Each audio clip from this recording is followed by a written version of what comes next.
Donc, si je te vends mon cerveau aujourd'hui, tu peux en faire beaucoup de choses avec ça. Donc, je dirais pas que mon cerveau a un prix. Le tien aussi. Quelqu'un qui est sensé, qui est normal, ne mettra pas un prix sur son cerveau. Parce qu'il va se dire, OK. Moi, je suis capitaliste quand même. Mais OK, maintenant si je te renvoie la question. Yes. Donne-moi un prix exact pour ton cerveau. Non, c'est moi qui pose les questions. Non, dis-moi. Comme monsieur est si capitaliste, je pose la question. Maintenant, moi, je veux acheter son cerveau. Nous vivons dans un monde où si j'ai besoin de toi, que tu as de la valeur à mes yeux. C'est un monde assez comme, c'est normal, parce qu'ils veulent voir ta valeur par rapport à ce que tu as fait. Mais si, en général, l'homme, c'est pas forcément ce qu'il donne maintenant. Parce que si tu prends, par exemple, Jeff Bezos, quand il a commencé, qui aurait su qu'il serait Jeff Bezos aujourd'hui? Personne n'aurait su. Et si je prends ta théorie que je dis que, OK, je le juge par rapport à ce qu'il peut délivrer maintenant, j'aurais jamais deviné qu'il serait Jeff Bezos aujourd'hui, tu vois. Donc, OK, juste faire la différence entre l'employabilité et le monde normal. Aujourd'hui, what can you provide on the market? Et c'est ça qui détermine ta valeur. Ce n'est pas pour rien qu'il y a un salaire horaire. Effectivement, je pense que on dit la même chose. C'est ça. Mais c'est juste que tu ne m'aimes pas puisque je suis capitaliste.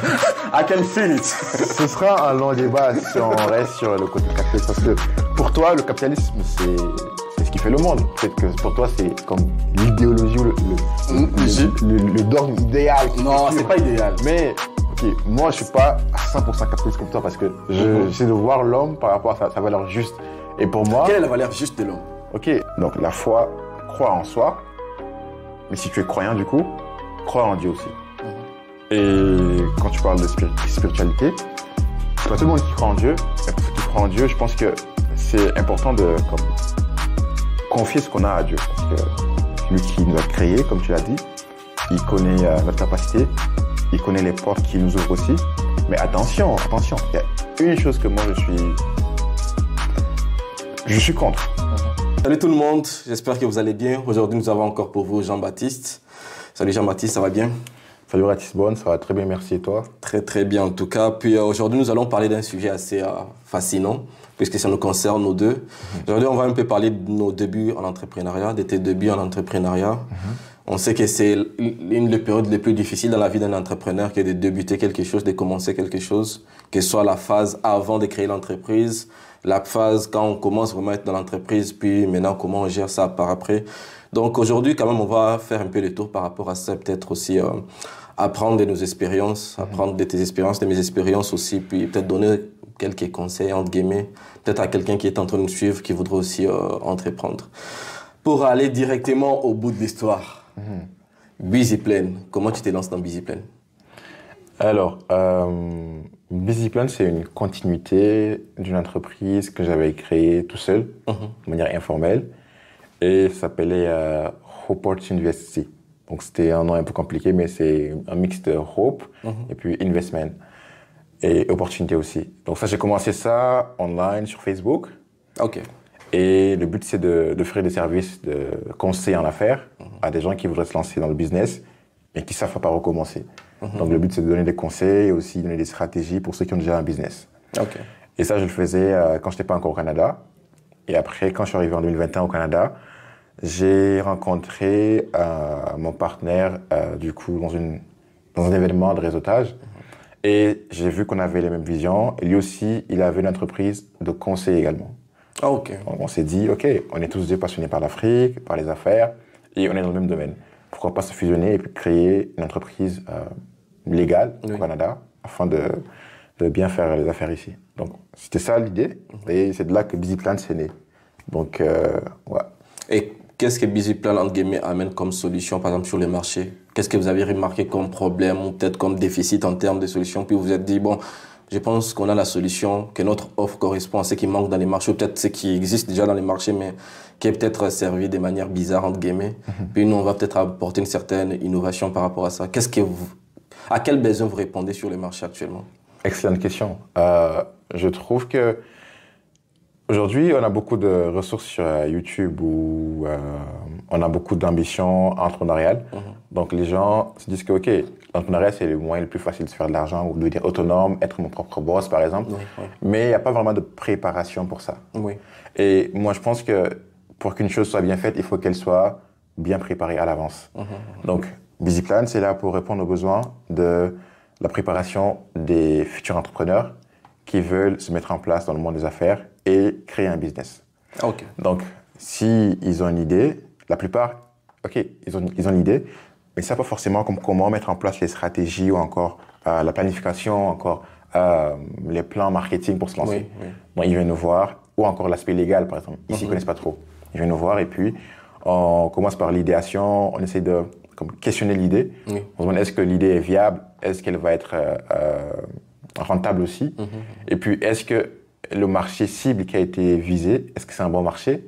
Les clients aussi, est-ce que ce sont les bons clients à viser? Est-ce que le segment de marché, c'est aussi un bon segment? Donc, toutes ces questions constituent l'étape de l'idéation. Une fois que ça c'est fait, on passe à la planification stratégique où on fait un bon plan d'affaires et on met en place les stratégies, puis on aide la personne à lancer l'entreprise maintenant. Okay. Et après, on a aussi un service de post-lancement, donc de suivi. Donc, on peut suivre le client après 3 ou 6 mois de lancement pour s'assurer que les stratégies qu'on a conçues sont bien mises en place et qu'elles elles produisent un résultat.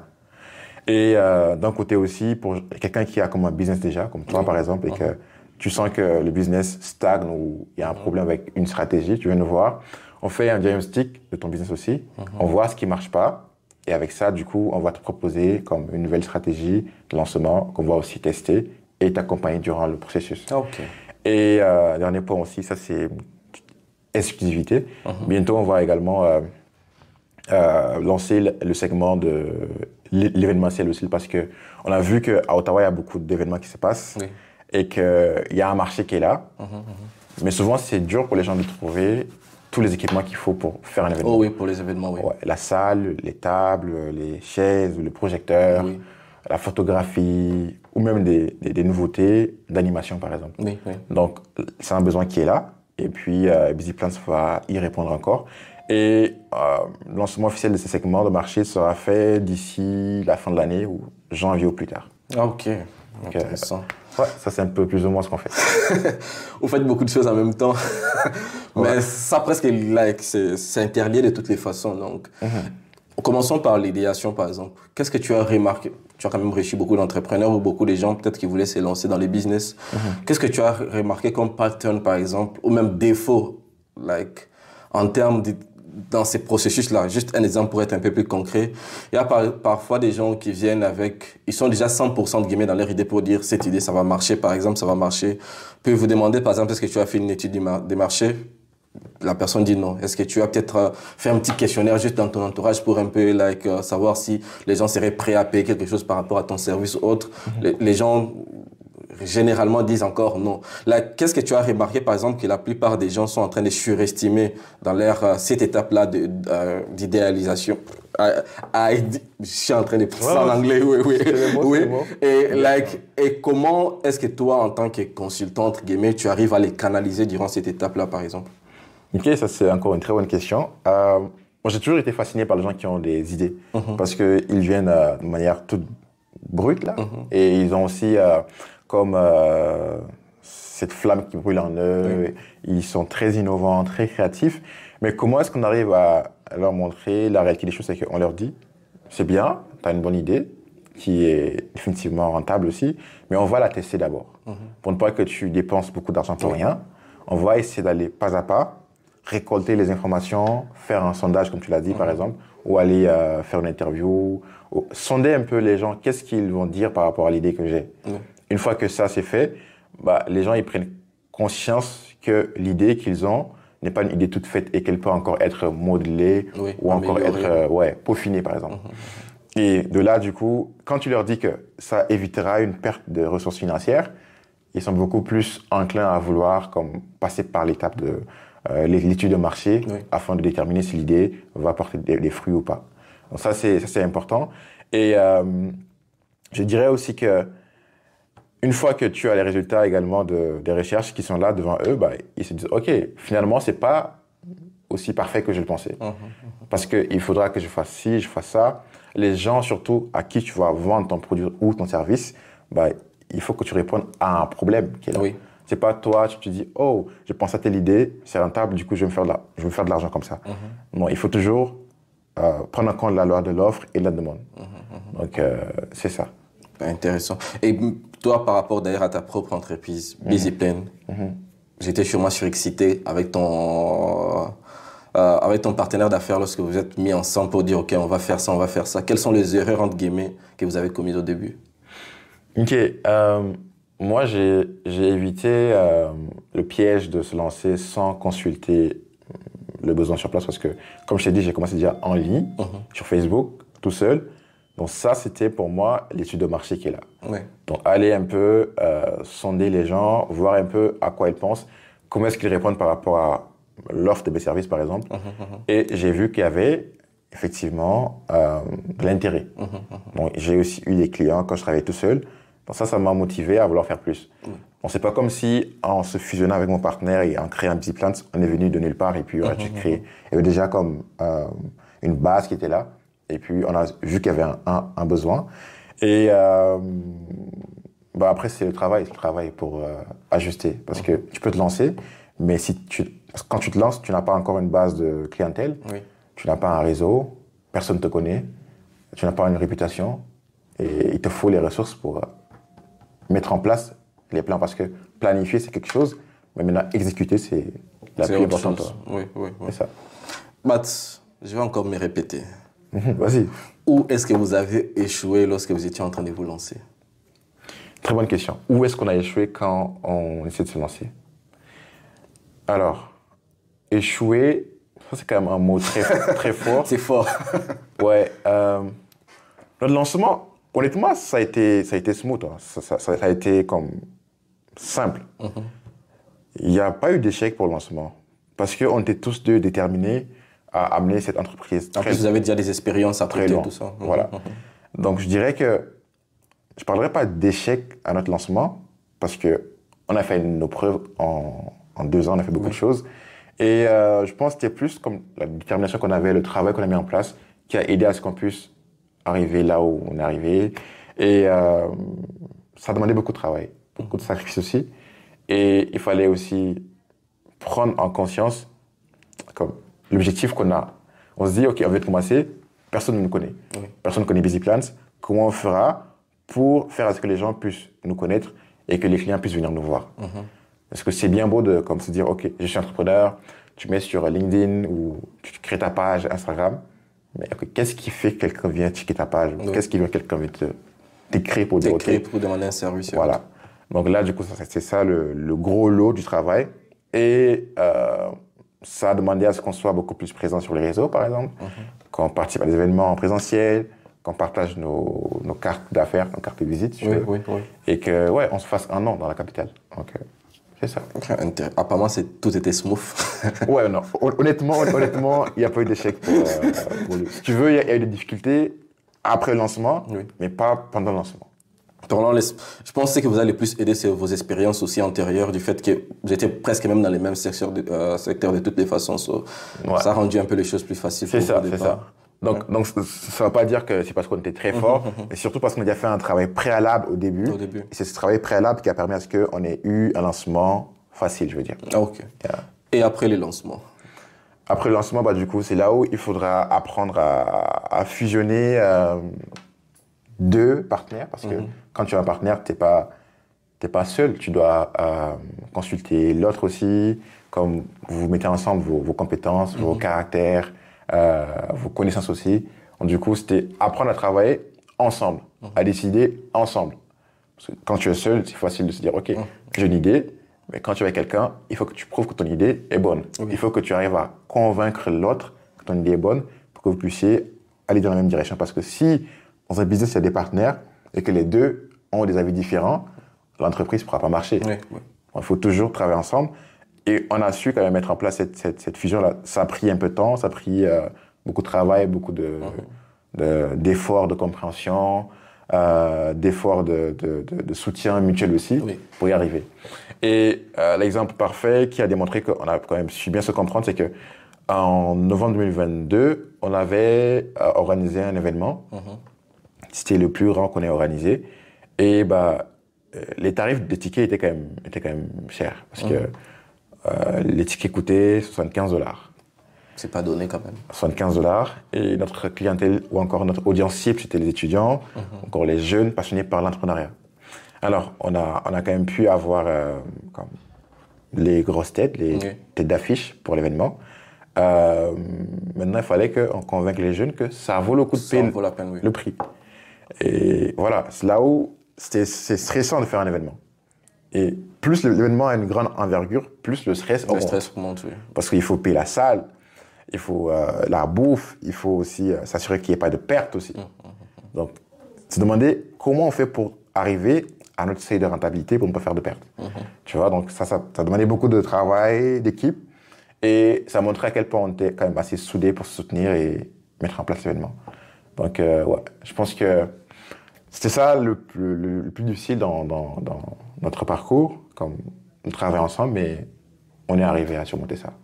Et pour toi, par exemple, quel conseil donnerais-tu à quelqu'un de débuter seul, puis après, à un certain moment, avoir maintenant un partenaire d'affaires, ou dès le départ, avoir un partenaire d'affaires pour se lancer? Ok. Moi, je suis un adhérent de l'économie sociale et solidaire. Donc, je sais que toi, tu es un pur capitaliste. Mais étant quelqu'un qui est passionné par l'économie sociale et solidaire aussi, je dirais, ok, les deux options fonctionnent. Ok. Ça dépend de toi, tes besoins pendant l'instant T. Okay. Est-ce que, disons qu'actuellement à Ratisbonne, tu as toutes tes ressources, tu as tes fonds, tu connais bien le domaine dans lequel tu veux te lancer, c'est un domaine qui ne demande pas beaucoup de travail, beaucoup d'efforts et que tu peux le faire tout seul. Ok, vas-y. Si tu es sûr que toutes tes compétences à toi tout seul peuvent le faire, vas-y. Maintenant, si c'est un domaine qui demande beaucoup plus d'apport de capital financier, là, je prends un exemple simple. Hein. Si moi je dis que ok, je veux plus tard me lancer dans la promotion immobilière par exemple, je veux construire des villas ou un immeuble de location. Là, tout seul, ce sera chaud parce que construire un immeuble, ça prend des millions de francs CFA ou même de dollars si tu veux. Donc dans ce cas, je veux être stratégique. Si je veux aller vite, je dois trouver des partenaires. Donc trouver des partenaires qui sont aussi intéressés par le projet. Il faut que tu puisses concevoir un bon projet, arriver à convaincre les potentiels partenaires qui vont y investir aussi, et aussi fixer du coup les profits qu'eux ils auront. Donc, en tant que capitaliste, tu vas te dire, ok, moi je garde par exemple les 50%, et puis si j'ai 5 partenaires, votre apport va valoir peut-être 10% ou 5% ou 2%. Ça dépend de ce qu'ils investissent là-dedans. Ouais. Donc après, si le projet demande beaucoup de fonds, l'idéal serait de trouver des partenaires, ou encore de prendre un prêt à la banque. Ça, c'est l'option, moi je conseillerais ça pour, si tu es sûr que tu as une stabilité pour rembourser aller jusqu'à prendre un prêt, déjà, c'est une corde que tu t'es mis au cou dès le début. Voilà, c'est ça, pour débuter, ça c'est la dernière option pour moi. Mais ça dépend de l'idée et du business aussi. Intéressant. Et qu'est-ce qui fait, par exemple, que, je disais même, je pense, certains journaux, ils disent, par exemple, que majoritairement en Afrique, même tout comme en Europe, il y a très peu de différence de ces côtés-là. Les jeunes entreprises ou les nouvelles entreprises, juste 80% des nouvelles entreprises meurent après 2 ans. Alors 80% n'atteignent pas 2 ans, 3 ans, 4 ans. D'après toi, quand tu es par exemple en consulting avec tes clients, par exemple, quand ils te parlent de leur idée d'affaires ou de leur business ou même qui sont déjà lancés, qu'ils veulent croître par exemple, qu'est-ce que tu remarques qui fait généralement que ces business-là vont fail avant qu'ils aient atteint 2 ans par exemple? C'est une très bonne question. Je ne peux pas prédire le futur, je ne peux pas voir, même si je peux me baser sur les données ou encore la personne qui est devant moi pour faire un jugement.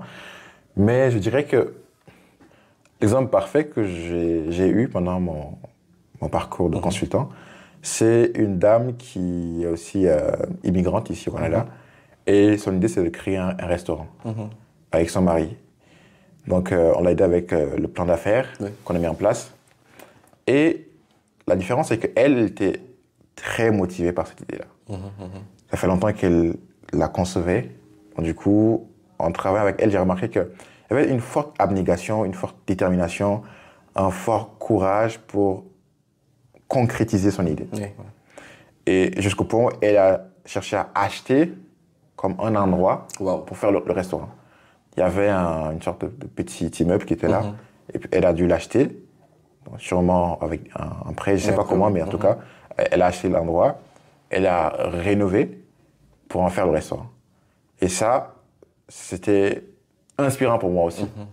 Donc, je pense que les gens qui ont comme le plus de chances, le plus de probabilités de tenir après 2 ans de lancement, je pense que c'est ceux qui sont prêts à sacrifier et ceux qui se donnent tout pour y arriver. Donc, vraiment, travailler dur, dire que quoi qu'il arrive, j'ai un seul plan A. Je peux ajuster mon plan A, il n'y a pas de plan B. Tu vois? Parce que s'il y a une différence entre avoir un plan A et avoir un plan B. Mais quand tu as un seul plan A, tu ne peux pas le changer. Tu peux pas, oui. Tu peux l'ajuster avec les réalités du terrain ou avec l'avancement technologique, par exemple, parce qu'aujourd'hui, notre monde change rapidement. Mais tu ne peux pas comme te dire, je suis découragé, je laisse tomber. C'est ceux-là qui arrivent. Ceux qui n'ont plus rien à perdre, qui se disent, c'est ma seule chance et je vais le faire marcher. Ça, c'est ceux-là qui vont arriver à tenir longtemps. Wow. Et toi, que ce soit avec BusyPlane ou même avec tes autres entreprises par avant ou tes autres initiatives par avant, est-ce que tu as, juste avant d'ailleurs de poser cette question, est-ce que tu as déjà mis en place une initiative ou une entreprise, puis après un temps, ça fail? Après un temps, ça fail. Très bonne question. J'ai fait beaucoup de choses dans ma vie, hein, mais... Tu peux pas dire que tu as percé partout quand même. Non. Quand je dis j'ai fait beaucoup de choses, Des initiatives, il y en a qui sont plus là aujourd'hui. Oui. Ouais. Non, mais peut-être d'autres, c'était plus que c'était juste temporaire. C'était peut-être, je vais travailler sur ça sur une année, 2 ans, puis après, tu passes sur autre chose. Là, c'était une mort planifiée dans une certaine mesure. Mais y a-t-il vraiment eu des choses où tu voulais vraiment aller de loin avec ça, puis à un certain moment, tu t'es dit, je peux plus avancer? Ouais, définitivement. Comme quoi? Un exemple concret, en 2021, j'avais lancé, ça s'appelle comment encore? J'avais lancé Défipreneuriat. C'était comme une plateforme où j'invitais des leaders dans le monde du business pour venir parler, faire des conférences sur l'économie, sur la diplomatie par exemple. Et j'ai commencé quand j'étais aux études. Je fais tout ce que je fais pendant les études. Malheureusement. Heureusement. J'avais créé un website pour ça aussi. Wow. J'avais créé une chaîne YouTube pour ça aussi. Donc j'ai commencé par inviter des leaders ou même ma prof de business aussi. J'ai fait les conférences en ligne. Les gens étaient très intéressés. Hein. Ils apprenaient beaucoup de choses. Après, à la fin des conférences, ils me demandaient est-ce que tu peux dire aux conférenciers de nous envoyer comme le PowerPoint? C'était très intéressant. Ouais, mais après 2 ans, ça n'existe plus, ça. Pourquoi? Parce que j'ai pas eu de temps pour y consacrer. J'ai pas pu garder la fréquence des invitations. Parce que c'est dur de trouver des conférenciers de haut niveau. Et mon but, c'est de trouver des gens qui sont très bien placés. Un certain calibre quand même. Voilà. Et qui peuvent venir parler à des jeunes, les inspirer, les motiver. Par contre, c'est une super idée. Tous les leaders à qui j'ai parlé, ils étaient oh, c'est très bien, bravo, félicitations et tout. Mais parce que j'ai pas eu le temps qu'il faut, parce que j'ai pas pu garder ma fréquence d'invitation, petit à petit, d'autres choses sont venues dans ma vie. Et du coup, j'ai laissé cette idée tomber. Le website aussi, il n'existe plus parce que je n'ai pas renouvelé aussi le paiement, par exemple. Donc, ça montre que, OK, il y a des choses qu'on peut faire qui peuvent être des très bonnes idées. Il faut aussi penser au temps qu'on va y consacrer. Parce que s'engager dans quelque chose, c'est bien beau parce que tu vas dire, OK, c'est une bonne idée, je suis entrepreneur, maintenant j'ai mon propre business. Mais est-ce que tu as l'énergie, tu as le temps de consacrer à cette idée-là? Donc, il faut se poser la question. Honnêtement, si tu penses que, modestement parlant, tu n'auras pas de temps, tu peux le faire de manière temporelle, juste court terme. Si c'est un truc long terme, dans ce cas, il faudra aussi se préparer mentalement que ça prendra beaucoup d'énergie. Wow. Est-ce que tu avais fait quoi d'avoir, entre guillemets, mis ça sur pause? Je trouvais que c'est dommage parce que j'aurais pu continuer à motiver ou inspirer plusieurs jeunes aussi. Mais en même temps, je ne regrette pas beaucoup parce que c'était une expérience. Et ça montre que, OK, j'ai une capacité de rassembler des personnes autour de grandes personnalités aussi. Et ça, c'est une compétence que j'ai appris et qui reste en moi. Donc, j'ai pu l'exécuter. Le fait de mettre en pratique, ça m'a prouvé que, OK, je peux faire ça. Oui.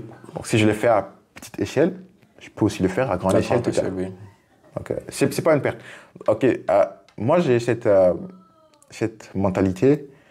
Je vois pas les choses comme une fatalité ou un échec. Genre, si je fais un truc et que ça marche pas, je pense ça comme une expérience. j'ai appris quelque chose, et puis là, je passe à autre chose. C'est moins difficile de voir les choses comme ça que de se plaindre souvent et se dire, OK, j'ai échoué ou une fatalité ou j'ai perdu mon argent, par exemple. Non. Moi, je vois toute chose comme une expérience et chaque expérience vient avec son coût aussi. Il y a un prix à payer. Donc, si tu ne prends pas de risques, tu ne pourras pas faire beaucoup de choses. Il faut prendre des risques pour voir à quoi ça ressemble. Souvent, tu vas te casser le dos, tu vas aller droit dans le nez dans le mur, mais après, ça vaut le coup plus tard parce que tu apprends beaucoup de choses aussi. Et quel est d'ailleurs ton rapport à l'échec? Ok, mon rapport à l'échec, je trouve pas qu'il est commun parce que, tu vois, souvent les gens, ils postent que les réussites sur les réseaux sociaux. Tu vois, et j'ai beaucoup d'amis qui me disent, par exemple, oh, comment tu fais pour avoir autant d'opportunités? Parce que je suis très actif sur LinkedIn. Je poste souvent ce que je fais, mes formations, mes opportunités de stage, des trucs comme ça. Mais derrière ça, ils ne voient pas comment je fais pour avoir cette opportunité-là, pour les poster sur LinkedIn. On montre que le côté de l'amour ou le côté qui est beau, mais on ne montre pas l'envers du décor aussi. Donc pour moi, l'échec, c'est juste un pas de plus vers la réussite. Alors c'est comme une expérience, c'est une opportunité que tu n'as pas concrétisée, mais qui te rapproche du but final. Parce que tu essaies une fois, ça n'a pas marché, 2 fois, ça n'a pas marché, mais les 2 fois que ça n'a pas marché, là, ça t'a forgé maintenant pour être plus fort pour le défi qui vient après. Tu vois? Donc par exemple, si je prends les gens qui veulent avoir un job, par exemple, si tu as un job de rêve, c'est pas aussi facilement que tu vas l'avoir. Ça prend du temps, de l'énergie et aussi de la force pour surmonter l'échec parce que tu peux envoyer ton CV pensant que ton CV est incroyable, pensant que tu as une très bonne lettre de motivation, mais tu reçois des réponses négatives, tu peux facilement te décourager. Mais pour moi, là aussi, il faut avoir une force mentale, une force qui te permet de te dire, OK, j'ai postulé, ça n'a pas marché, mais c'est pas grave, je postule encore. Et au bout de comme 50, 100 applications, tu auras quand même de très bonnes opportunités. Donc, l'échec, c'est pas quelque chose de mauvais. C'est un truc qui nous nourrit et qui nous forge à faire plus. Wow. Quelque chose qui nous nourrit et nous forge à faire plus. Je vais écrire ça quelque part dans ma chambre. C'est un truc qui nous nourrit beaucoup parce que tu apprends beaucoup de ça. Ça te forge parce que ça t'aide aussi à avoir de la force, à faire plus si les défis que tu as rencontrés aujourd'hui viennent plus tard parce que tu seras déjà comme vacciné de ça. Donc, disons, si moi je commence un business et que ça meurt dans 2 ans, comparé à quelqu'un qui n'a pas créé un business, j'ai le vaccin déjà de l'échec. Next time, j'aurais juste commencé différemment, tu vois. Parce que je vais prendre en compte les erreurs que j'ai faites au début, les appliquer dans la nouvelle entreprise et du coup, mieux faire. Donc, c'est pas si mauvais que ça. Et qu'est-ce que tu dirais, par exemple, à un entrepreneur qui a peut-être une idée, disons que c'est une très belle idée, par exemple, mais qui se dit qu'il y a quand même beaucoup de risques, il y a quand même beaucoup de probabilités que ça échoue, qu'il ne veut pas se lancer par peur d'échouer? Ok. Donc, juste pour clarifier ta question, l'entrepreneur a une bonne idée. Oui. Disons, on lui donne ça, on lui concède ça. On lui concède le fait que c'est une bonne idée. C'est une bonne idée, mais qu'il y a beaucoup de probabilités qu'il échoue. C'est ça? Mais c'est un peu paradoxal parce que si c'est une bonne idée et que lui-même il sait qu'il y a beaucoup de probabilités que ça échoue, ça veut dire que c'est pas une si bonne idée que ça. Non, c'est une bonne idée. Il y a des très belles idées qui échouent. Like, pour même te donner, juste pour te remettre même à ce que tu étais en train toi-même de dire. Par exemple, toi, l'idée, par exemple, avec des trucs sur l'entrepreneuriat. Défiprenariat, voilà. C'était une très belle idée. Ça allait t'amener quelque part. C'était, entre guillemets, rentable si un jour tu grandissais puis tu commençais à faire payer, par exemple, des séminaires ou c'est pas moi, des shows, tout ça. C'était quand même, si tu avais quand même beaucoup aussi des guests qui venaient d'un certain calibre. Donc, les problèmes, ce n'était pas avec l'idée. Les problèmes, c'était plutôt avec toi. Donc, ma question, c'était, tu as premièrement une bonne idée. Ça, on te les concède. Défiprenariat, c'était une très belle idée. Mais toi, tu sais, par exemple, que par rapport aux compétences que tu as, par rapport peut-être aux qualités que tu as, par rapport même aux ressources que tu as, il est très probable que l'idée soit bonne, mais tu échoues quand même, par exemple, parce que tu n'as pas assez de ressources pour, entre guillemets, faire marcher cette idée-là. Qu'est-ce que tu dirais à quelqu'un qui a moins de ressources, mais qui a une très belle idée? Ok, avant de répondre, juste une petite nuance. L'entrepreneuriat, quand j'ai commencé, j'avais aucune probabilité que ça allait être un échec parce que j'avais toutes les ressources qu'il me fallait. Je créais un website, j'avais un compte Zoom professionnel qui faisait les réunions pendant plus de 40 minutes, par exemple. Mais c'était juste avec le temps, mon emploi de temps devenait de plus en plus chargé. Et comme je t'ai dit, j'ai pas pu tenir jusqu'à la fin. Mais maintenant, dans le cas où la personne a une bonne idée et qu'elle n'a pas les ressources, dans ce cas, il faut être persévérant, il faut être patient. Se demander, OK, si mon idée est si bonne que ça et que je suis sûr, j'ai sondé mes clients cibles, j'ai essayé de voir le segment de marché que je veux viser et qu'ils sont rentables déjà, et qu'il y a une bonne part de marché que je peux me faire si je me lance, mais qu'il me manque les ressources. Okay, comment je fais pour acquérir ces ressources-là? Est-ce que c'est des ressources humaines, ressources financières? Est-ce que c'est des ressources technologiques, par exemple, aussi, du matériel? Donc, une fois que j'ai vraiment fait le tour de tout ce qui me manque comme ressources, je vais me faire un plan avec un temps pour pouvoir les acquérir. Donc, c'est comme je disais avant, tu m'avais dit, est-ce que c'est bon demander si c'était bon de se lancer seul en équipe ou avec des partenaires. Là, du coup, c'est un bon exemple. Là. Si tu vois que tu n'as pas les ressources, chercher des gens qui ont ce que tu n'as pas. Parce qu'on n'a pas toutes les compétences aussi dans la vie. C'est ça. Comme, toi, tu peux être très bon en marketing ou en stratégie, mais tu n'es pas bon en communication, par exemple. Et là, tu peux trouver quelqu'un qui est très bon en communication et vous formez une équipe. Donc, du coup, là, la personne qui manque de ressources va se dire, OK, je vais chercher des gens qui sont bons dans les choses que je cherche. Donc, après avoir identifié les choses qui lui manquent, il pourra facilement maintenant convaincre les potentiels partenaires que voici, j'ai une bonne idée, elle est très rentable, mais il me manque juste des personnes ou encore des ressources financières. Et si on se met ensemble, on pourra facilement avoir accès aux ressources financières. Disons que l'idée, ça coûte 20 000 $ pour lancer. Et que lui, actuellement, il a 5 000 $. Il manque 15 000. Ouais, il manque 15 000. Il va se dire, mais comment je fais pour avoir 15 000? Et si je cherchais 3 partenaires? 3 partenaires, chacun donne 5 000, 5 000, on a 15 000. Donc, j'essaie de trouver des gens dans mon réseau qui sont susceptibles d'avoir 5 000 $ avec eux, ou qui sont susceptibles d'avoir 5 000 $ dans un an, par exemple, si je suis patient. Ou encore, s'ils voient que 3, c'est un peu trop ambitieux, OK, je cherche 5 personnes. 3 000 $ fois 5, ça fait 15 000 $. Donc, il faut jouer avec les chiffres aussi, tu vois. Donc, c'est comme ça que tu vas pouvoir rassembler les ressources qui te manquent et te lancer. Moi, je dirais, c'est ça, faire un inventaire de ce qui te manque et être aussi un stratège dans le sens où tu dois trouver les personnes et les ressources qu'il te faut. Bon, intéressant. Et une question que je vais peut-être commencer à poser à tout le monde qui vient au podcast. Si, par exemple, là, actuellement, on prenait la tête de Jean-Baptiste avec toutes ses idées, avec toutes ses ambitions, avec toute la vision qu'il a, entre guillemets, de sa vie, qu'on coupait ça, entre guillemets, on enlève les cerveaux, à combien est-ce que tu évaluerais ton cerveau actuellement? Oh, ok. Donc, je me demande si je devais vendre ma tête. Si tu devais vendre ta tête, en termes d'idées, en termes de vision, en termes d'ambition, si on devait prendre ça puis dire, OK, je vais monnayer ça, ça serait à combien que tu pourrais monnayer ça? Honnêtement, il n'y a pas de prix pour ma tête parce que je suis illimité. Mon cerveau, il est illimité.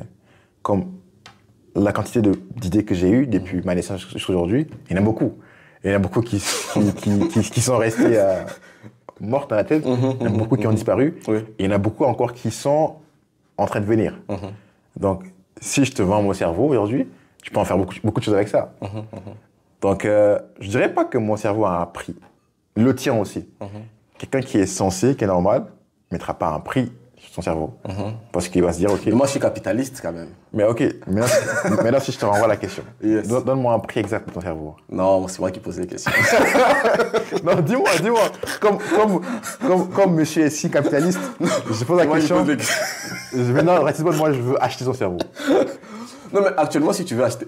Quand je parle d'acheter les cerveaux, c'est pas acheter, entre guillemets, toutes les connaissances que tu as déjà acquises ou quoi. Non. Ici, je parle des idées, pas seulement des idées, entre guillemets, mortes, mais des idées concrètes où tu as déjà quand même réfléchi à si je lance cette entreprise, si je me lance comme ça, dans 5 ans, 10 ans, 20 ans, cette entreprise va valoir tel montant, par exemple.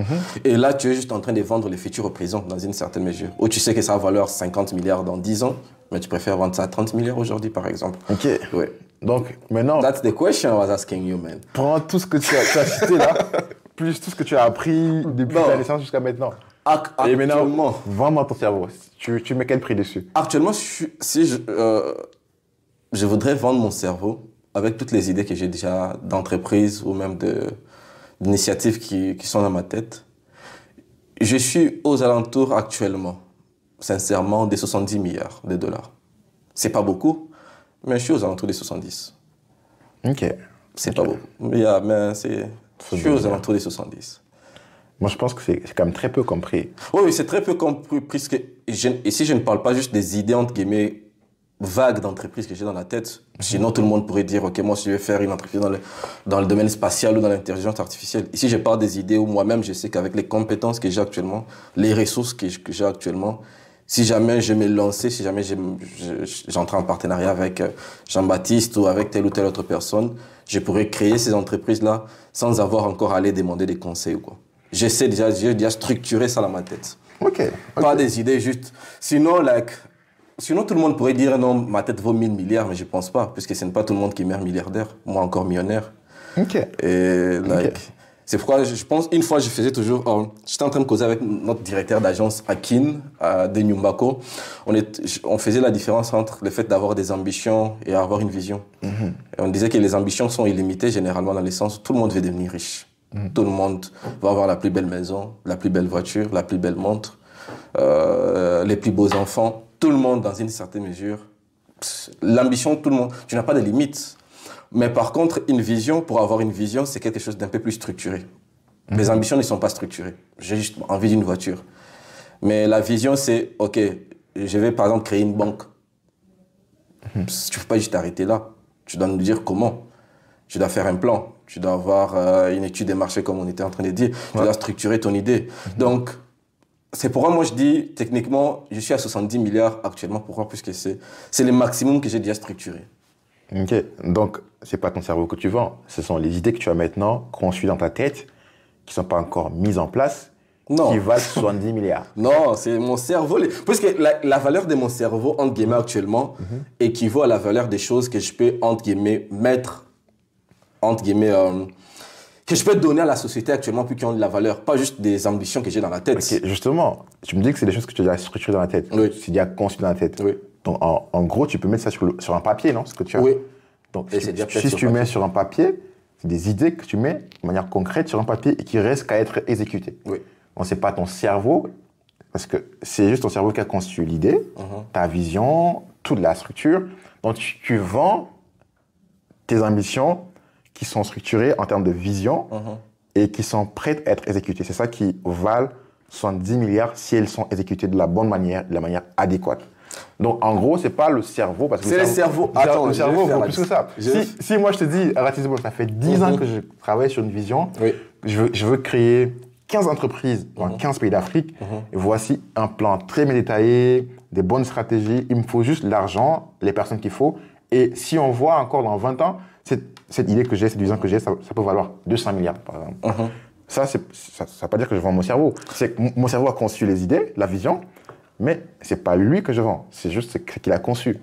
Moi, techniquement, je suis un capitaliste. Toi, tu parles comme un socialiste. Moi, je parle comme un capitaliste. Okay. Moi, pour moi, ma valeur actuellement, pour moi en tout cas, la valeur de chaque homme sur Terre équivaut à ce qu'il peut délivrer. Okay. Ce n'est pas au potentiel. Okay. Et si on ne parle pas on parle des potentiels, tout le monde a un potentiel illimité, puisque Dieu a créé tout le monde avec un potentiel illimité. Tu peux te lancer, entre guillemets, selon bien sûr ce que tu veux, dans n'importe quel secteur et réussir. Si tu avais décidé, par exemple, de te lancer dans l'aérospatial, la fois passée on parlait, tu avais aussi des ambitions être pilote et autres, médecine parfois. Ce n'est pas que ton cerveau est incapable, par exemple, d'assimiler toute cette mathématique ou toute cette science, mais c'est juste que tu t'es dit non, moi je préfère ça. Okay. Le potentiel de ton cerveau, il est immense. Mon potentiel, je ne suis pas en train de vendre mon potentiel. Okay. Je suis en train de vendre ce qui est déjà fait, ce qui est déjà clair. C'est pourquoi quand je t'ai demandé, je ne demandais pas à ce que tu me dises techniquement les potentiels de ton cerveau. Tout le monde a un potentiel illimité. On ne peut pas mettre un chiffre, comme tu as dit, au potentiel. Mais par contre, ce qui est déjà structuré, là, c'est là où toute la différence est faite. Donc, la valeur d'une personne, ça dépend de ce qu'elle peut délivrer, c'est ça? Oui. Genre actuellement, à l'instant T. Oui, à l'instant T. Donc, toi, ta valeur, ça dépend de ce que tu peux donner maintenant à l'instant T. Oui. Moi, je pense que c'est quand même très capitaliste. Et je suis capitaliste. Et très... Je suis capitaliste. Très réductrice de la valeur de la personne. Parce que, Je donne un exemple simple. Okay? Oui. Moi, j'assume, je suis quelqu'un qui est passionné par le social, les communautaires. Ok, mais si je prends par exemple un enfant réfugié qui a fui la guerre à l'est du Congo et qui est réfugié au Tchad par exemple, cet enfant, il a juste 15 ans. Ok? Et puis, si je prends du coup la théorie de Ratisbonne qui dit que sa valeur correspond à ce qu'il peut me délivrer maintenant, bah, il n'a rien à me donner parce qu'il n'a pas de maison, il ne peut pas aller à l'école, ses parents n'ont pas d'argent. Donc, c'est pas ça qui fait sa valeur.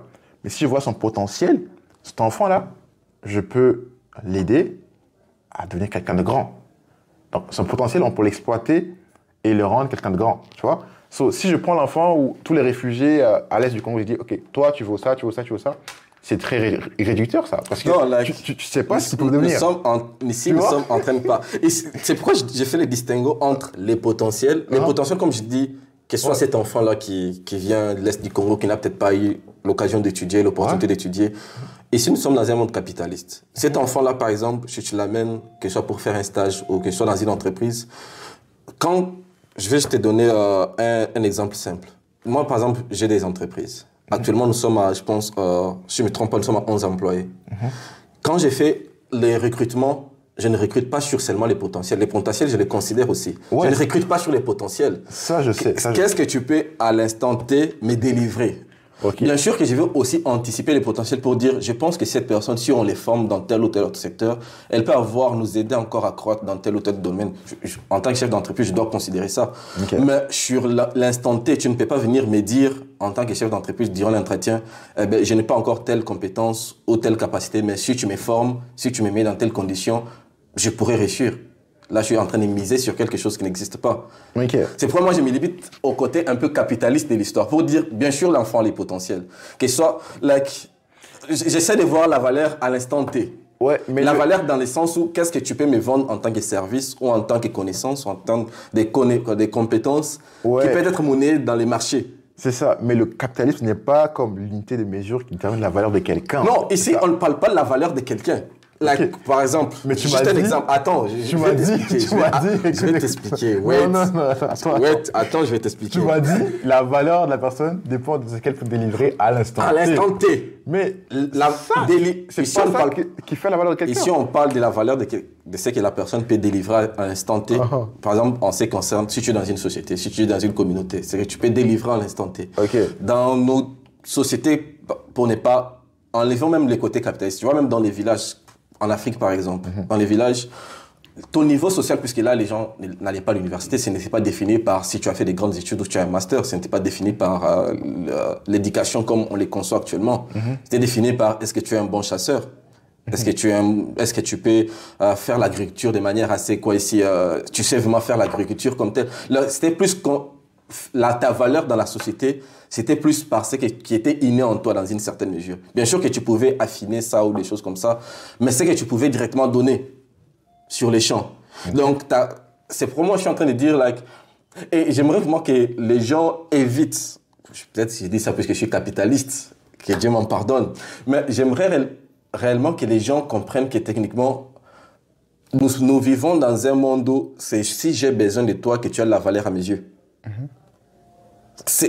Et même pour, je pense la fois passée, nous étions en train de parler avec Landry Wamba sur ça, en ce qui concerne par exemple l'employabilité et autres.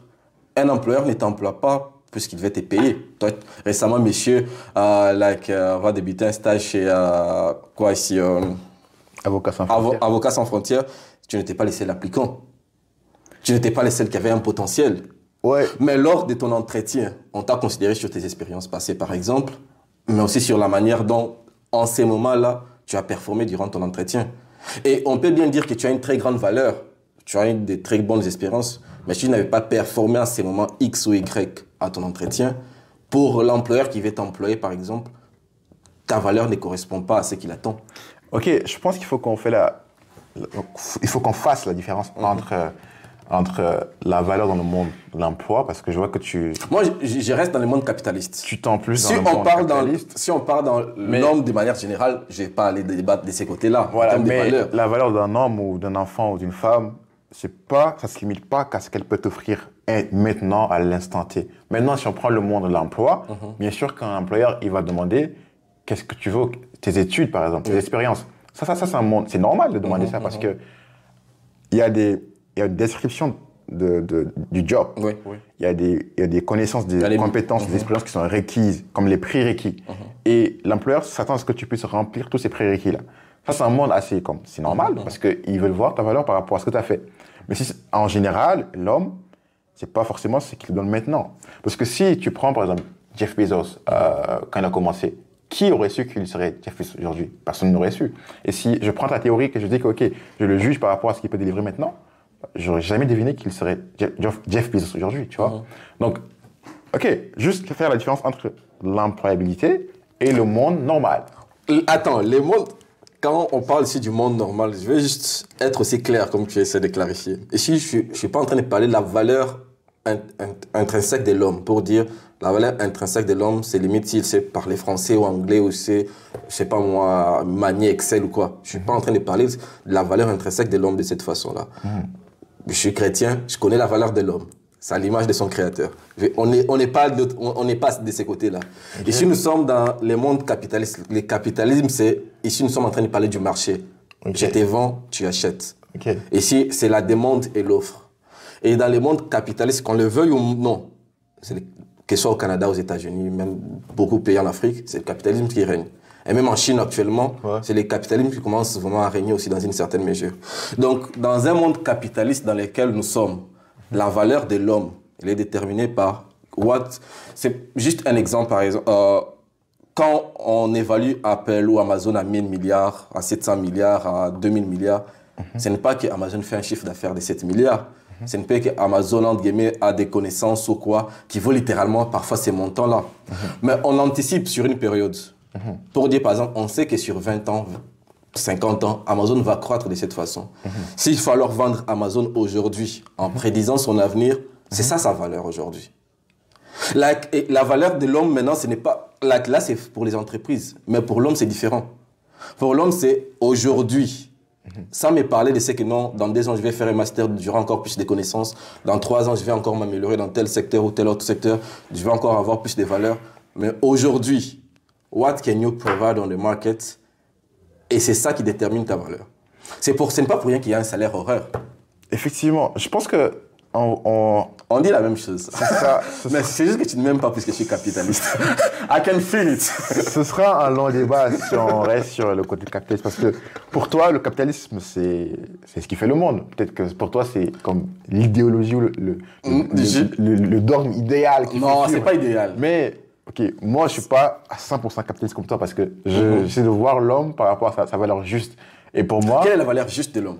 OK, pour moi, un homme, comme je t'ai dit, l'exemple simple du jeune réfugié que je t'ai pris. Non, ne me parle pas. Ici, nous sommes en train de parler de l'employabilité. L'employabilité, ici, nous sommes en train de parler dans le monde professionnel et autres. Jean-Baptiste, aujourd'hui, tu finis par exemple les études. En moyenne, généralement, ici au Canada, quand quelqu'un finit les études, si c'est un salaire horaire, si tu as fini un baccalauréat, tu es aux alentours entre 30 et 40 $. Ça dépend des secteurs. Il y en a où tu peux directement aller haut. Mais en moyenne, c'est entre 30 et 40 $ si tu as fait un bon baccalauréat, par exemple. Disons, par exemple, que tu fais un entretien, je sais pas moi, chez Médecins Sans Frontières ou chez Avocats Sans Frontières, ou c'est pas comme toi, tu es aussi dans l'humanitaire et autres. Ils te proposent 20 $ de l'heure, par exemple. Toi, tu sais que tu as fini un baccalauréat. Tu sais que normalement, quand tu finis un baccalauréat, il y a quand même un certain bracket des salaires qu'on doit te proposer.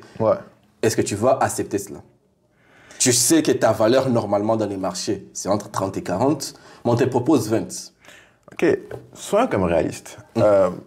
Les organismes que tu viens de citer ne vont jamais proposer 20 $ de l'heure. Faut pas aller là, faut pas aller là. Tu essaies de détourner les sujets. Non, je te dis. J'y arrive, ok, j'y arrive. Et si j'ai pris un exemple par rapport à ton profil, essaye. Mon profil, à la fin de mon diplôme, je sais que je ne prendrai pas un salaire qui vaut 20 $ de l'heure. Pourquoi? Je veux plus que ça. Parce que tu vaux combien? Parce que j'ai dépensé... Tu vaux combien? J'ai pas de prix parce que j'ai un truc illimité. Non, mais il ne faut pas dire... Est-ce que tu peux t'attendre à ce qu'une fois que tu finisses les études, on te propose un salaire à $1 million, par exemple? Ça dépend.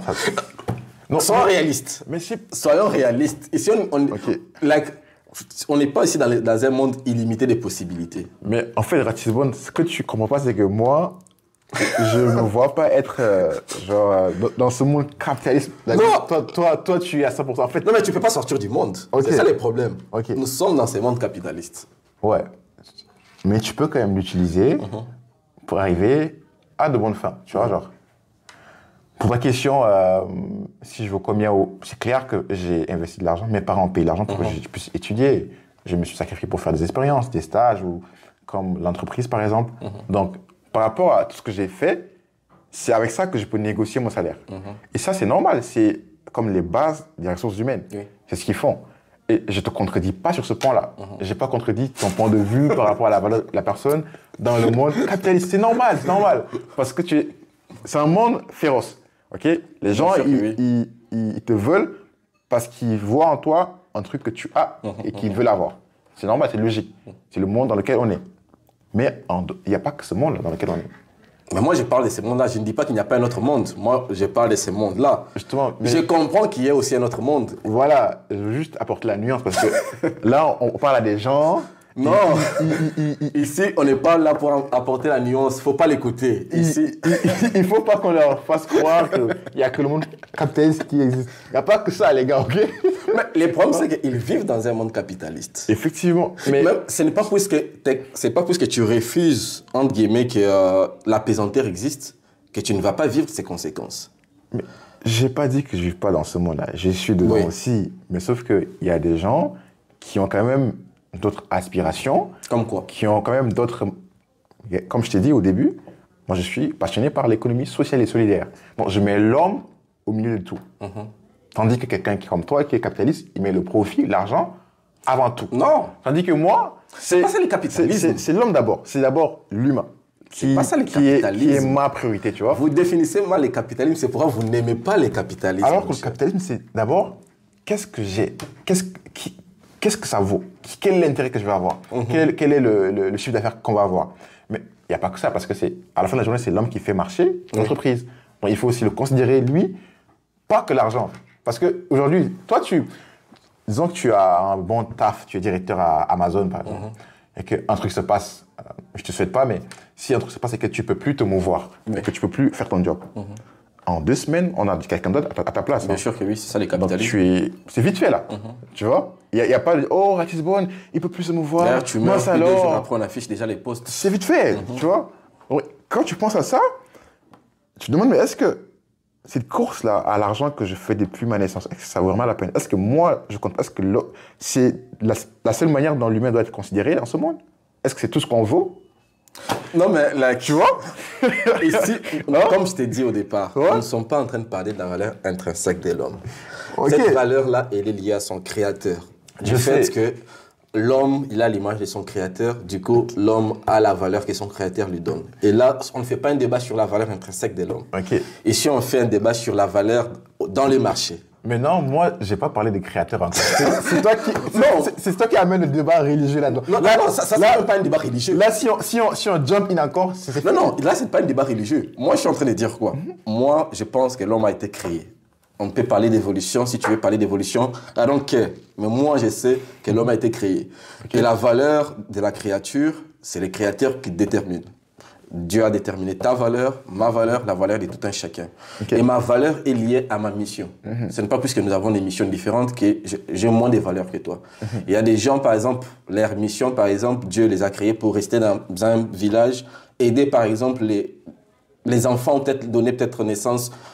Une femme, par exemple, des femmes sages, par exemple. Elle est peut-être là au village, elle n'aura jamais une voiture, elle n'aura peut-être jamais un smartphone. Mais Dieu, entre guillemets, l'a placée là, puisque Dieu savait qu'il allait avoir des femmes qui allaient vouloir accoucher, par exemple. Puis, elles avaient besoin d'une sage-femme. Et cette femme-là, peut-être, elle ne vaut pas 1 milliard en banque. Mais n'empêche qu'elle a quand même de la valeur aux yeux de Dieu, puisqu'elle est en train de faire ça à quoi elle est appelée. Et je ne suis pas en train de discuter sur ça. Oui. Et si Oui, moi, je suis oui, en train oui. techniquement de discuter sur le fait que là, nous sommes dans un marché capitaliste, puisque là, on parle d'entrepreneuriat. Ici, on ne parle pas d'entrepreneuriat social sur cette chaîne. On ne parle pas d'entrepreneuriat social sur cette chaîne, juste pour préciser. Mais par contre, moi, je me vois comme un entrepreneur social. Mon cher, parce que quand, Busy Plan, ce n'est pas une ONG. parce que quand on me demande Busy Plan, ce n'est pas une ONG. Jean-Baptiste qui tu es, je raconte ce que je fais, mais je dis aussi que je suis passionné par l'entrepreneuriat social. Oui, tu es passionné. Mais ça, Busy Plan, c'est pas une ONG. Ça, c'est une description que j'ai mise même hier dans le groupe. Messieurs, je te rappelle, Busy Plan n'est pas une ONG. Je sais, ça, je sais. C'est pas une ASBL. Je sais. Mais comme je t'ai dit, la première fois que je suis venu ici sur ta chaîne, je t'ai dit, après avoir fini ce que je fais au Canada ou ailleurs, je vais rentrer chez moi, créer des emplois pour des gens chez moi. Et ça s'appelle l'entrepreneuriat social. Aller aider des gens à la maison, tu vois. Donc, ça ne veut pas dire que tu peux faire comme l'entrepreneuriat pur capitaliste, mais en même temps aussi faire du bien à la communauté. Et juste, ok. Tout ce que tu as dit, je suis d'accord avec ça. Moi, tout ce que tu as dit, je suis d'accord avec toi. Je suis croyant, je crois en Dieu. Dieu m'a créé, Dieu t'a créé. On voit la même église, toi et moi aussi. Il ne faut pas faire, c'est comme si on n'a pas le même pasteur. Je sais pas pourquoi tu fais un débat sur ça. Mais ok, bref. Merci beaucoup pour le débat, Rizwan. Je pense pas qu'on va s'en sortir d'ici là, ok? On va... Ok, je t'ai compris. Merci beaucoup, monsieur le capitaliste, ok? Maintenant, next question, c'est quoi?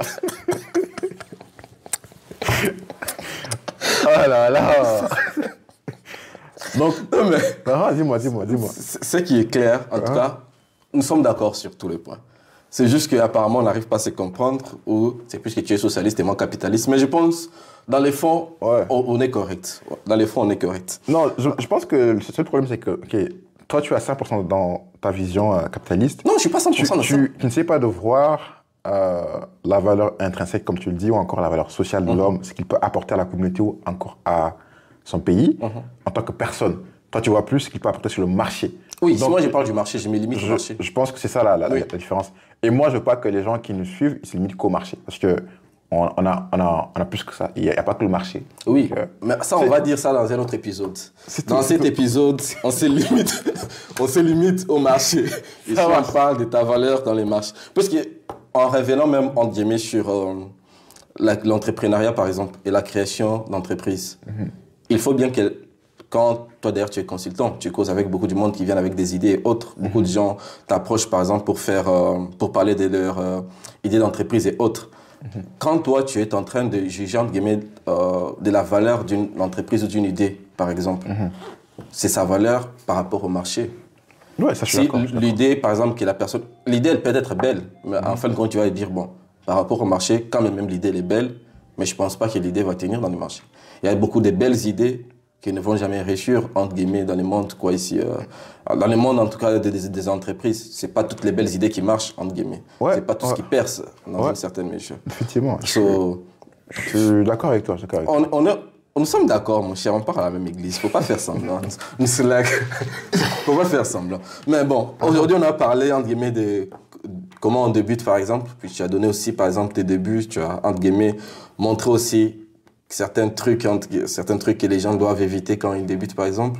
Tu as aussi peut-être parlé on ne peut pas appeler ça un échec comme tel, mais l'une des situations par lesquelles tu es passé, puis tu étais dans une certaine mesure obligé de t'arrêter en cours de route. Puis tu as donné aussi, par exemple, même tes raisons.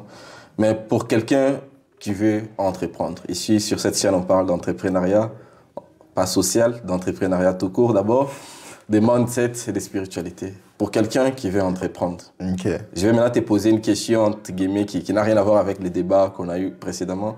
Pour quelqu'un qui veut entreprendre, quel est le mindset que la personne doit avoir, mais quelle est aussi la spiritualité que cette personne doit avoir? Puisqu'ici, on parle d'entrepreneuriat, des mindsets et des spiritualités. D'une part, c'est quoi les mindsets que la personne devra avoir pour pouvoir entreprendre et réussir? Et aussi, quelle spiritualité la personne devra avoir, par exemple? Wow. Ok. Moi, je pense que le mindset que la personne doit avoir doit être fondé sur 5 piliers. D'accord? Il faut le courage pour affronter les difficultés. Il faut de la persévérance pour être patient et se dire qu'on peut y arriver. Il faut aussi de la résilience.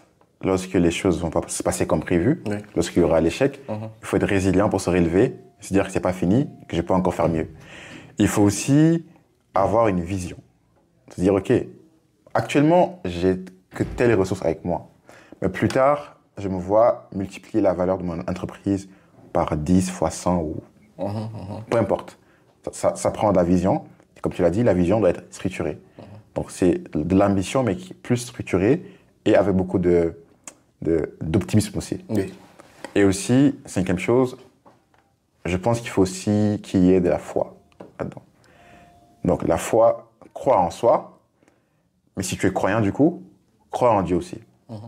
Et quand tu parles de spiritualité, c'est pas tout le monde qui croit en Dieu, mais pour ceux qui croient en Dieu, je pense que c'est important de confier ce qu'on a à Dieu. Parce que c'est lui qui nous a créés, comme tu l'as dit, il connaît notre capacité, il connaît les portes qu'il nous ouvre aussi. Mais attention, il y a une chose que moi je suis contre. Lorsqu'il s'agit de parler des dieux, et surtout lorsque les croyants, comment ils s'y prennent dans le monde de l'emploi, encore dans le monde du business. Parce que souvent, on se limite trop à, disons par exemple, à ce que Dieu peut nous donner comme bénédiction. Comme toi, tu peux aller peut-être dans une réunion et puis tu rencontres peut-être un prophète ou un pasteur, il te dit oh, Ratisbonne, je vois que Dieu va te bénir, tu auras 10 millions dans 3 ans, dans 5 ans. Ok, Dieu t'a béni, Dieu nous bénit, il nous donne la capacité, la sagesse, l'intelligence, le discernement, mais c'est pas Dieu qui va venir prendre ta main pour faire les choses, tu vois. Il te bénit avec tout ce qu'il faut, maintenant il faut que tu te bouges pour que cette chose se concrétise.